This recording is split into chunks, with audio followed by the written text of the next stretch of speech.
Hi folks, I just wanted to go through my Dexa scan that I had done on Friday. Um, as you recall, I was actually quite looking forward to it because I've significantly leaned up in the last week or so. I had one of those whooshes that I was talking about a couple of weeks ago. Um, Not quite sure what sort of set that off. It could have been the drop in carbs just tipped me into um, a really good sort of fat burning mode. But yeah, so I was really looking forward to the DEXA scan, and the result, unfortunately, is not quite what I anticipated.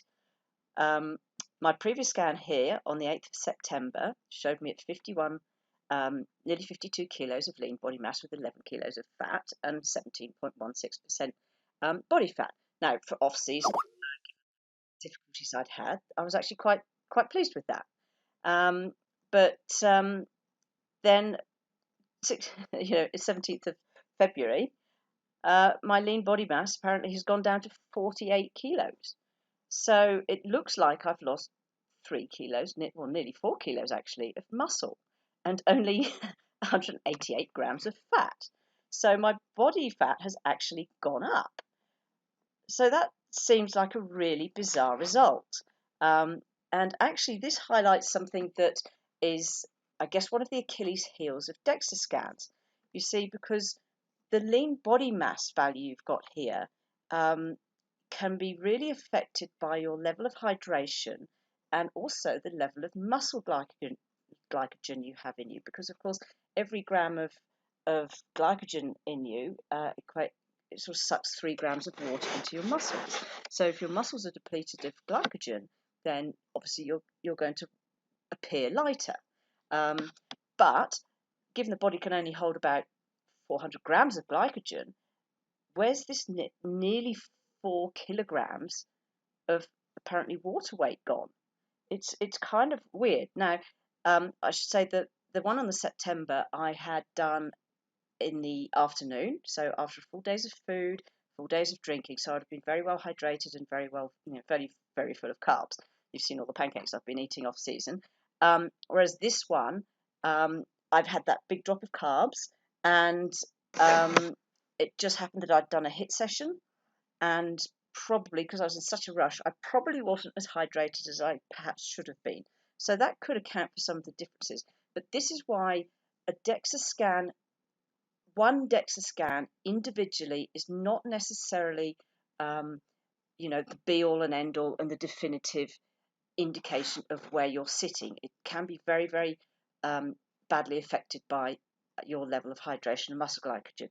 What is more important, of course, is the trend. I mean, you can see my fat-free mass has gone all over the place, but the trend over all of these scans is in an upwards direction. So this is where DEXA is good, is getting this overall trend. So the fact that the trend is still up, I'm very happy with. Okay, now another thing that's interesting is, given that whoosh and the fact that I didn't actually drop this week, I didn't drop the half kilo that I wanted to. And there's something very interesting here, this energy balance. And it seems to indicate that despite cutting out those carbs and despite, dropping a few calories, think I'm in about sort of 5 to 7% deficit.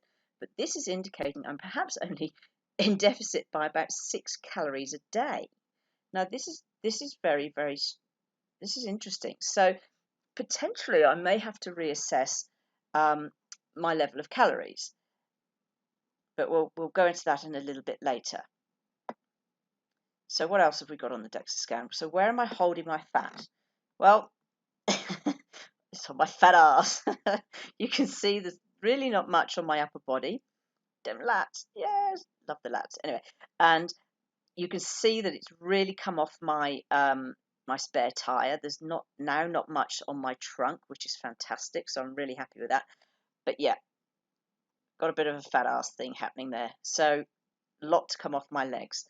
That's where all the work needs to be done. So I'll be doing a lot of sprints and sled pushes, hill sprints, stair sprints, that kind of stuff to really bring in my legs. Now, I just wanted to go through my actual because my symmetry is very, very good, and it always has been. And you can see here from my results that my left and right leg, there's only 200 grams difference between my left and right leg. And actually, if you look at the lean, there's actually only 10 grams difference between my left and right leg on the lean. And there's about 200 grams difference in my arms.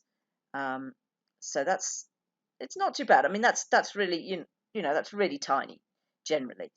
So that's quite good. But the symmetry on my legs is virtually perfect. The thing that Dexa scans always make me laugh is the amount of fat on my head. I've got 19% fat on my head. It looks like I've got a fat head as well as a fat ass. Anyway, so that's my Dexa scans. Just thought I'd go through that. What else have we got down here? A bigger breakdown of my lean and fat mass. And then the final result is, it's just my bone density, which is right at the top of the level. So given my age and the fact that I'm female, the fact that osteoporosis runs in my family, the fact that I don't eat dairy, the fact that my bone density is right at the top percentile is exceptionally good. And I attribute that to just the general cleanliness of my diet, all of the green veggies I'm eating, and weight training. So I'm very happy with that.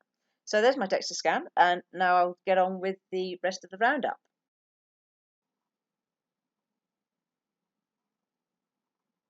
Okay, let's go through the week 5 roundup. Now, you can see on Monday that my weight was pretty much the same as the end of week 4. Then by Wednesday, it had bounced up a little bit, which was a little bit strange. But I haven't been sleeping particularly well again, and I've just been feeling that I haven't been recovering. My training's good, but on the bike, I've been feeling like I've just lost strength, and particularly on Wednesday night, I had no energy cycling home at all. And with Wednesday night and Thursday night, I was back to back with clients as well before I went away to South Africa. And I just didn't really know when I was going to get in my refeed, and I really felt that I needed one. So what I actually did is I had about half an hour free on the Wednesday, so I brought forward my refeed to Wednesday. And also what I did is I actually increased it. I had the usual chicken and brie burger with sweet potato fries, herb mayo, and the cocoa Frio ice cream, but it just didn't touch the sides, and I was still hungry.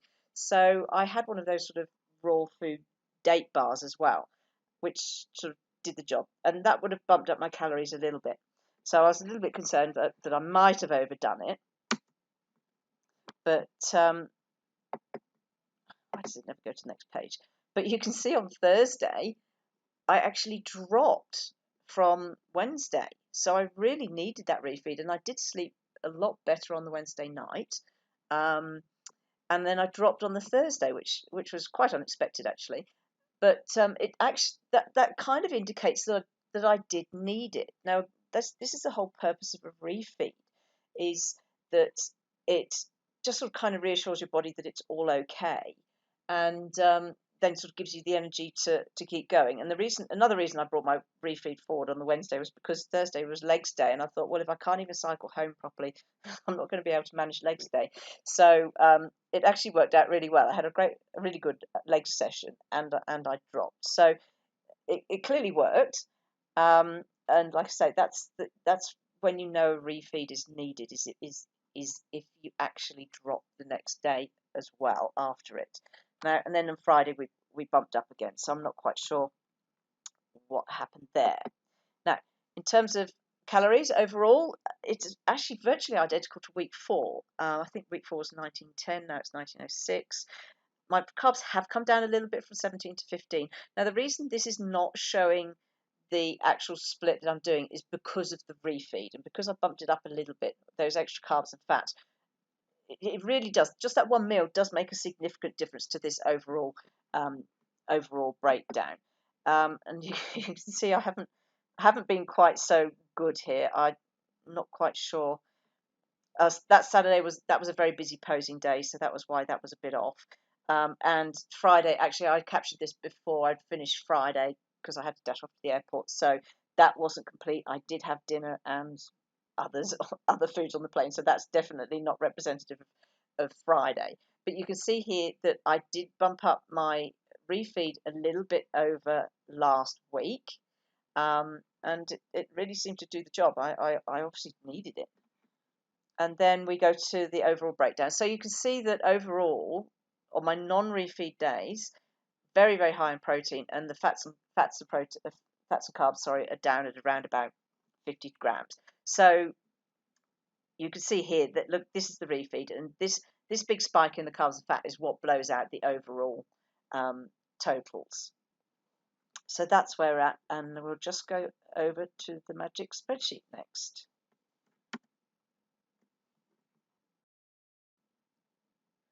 Okay, magic spreadsheet time. Now, I've plugged in my DEXA results here, so you can see current body weight 60 and lean body mass 48. Target, I've dropped my target body weight now. I'm thinking that 53 to 53 and a half will probably be about right now. So I've still got a lot of fat to lose, which is, like I say, a little bit disappointing. But what made me curious is, given the fact that my lean body, my previous, all of these calories I've worked out on a lean body mass of 52. Now that I'm apparently down at 48, which I don't believe for a second, really, I thought, I wonder what difference it will make to my base metabolic and my maintenance calories. So I recalculated it all.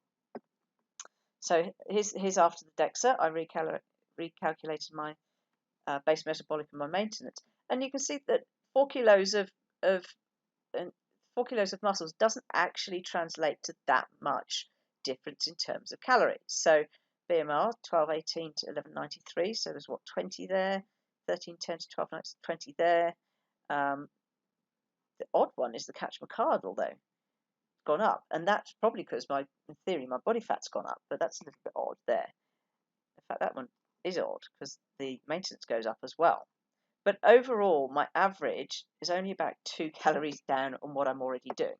So I'm not going to change it much. I will, as far as I can, given the fact that I'm at a resort this week and I know the food's going to be absolutely phenomenal, I'll try and keep it as clean as possible. I will try and have no carbs at all.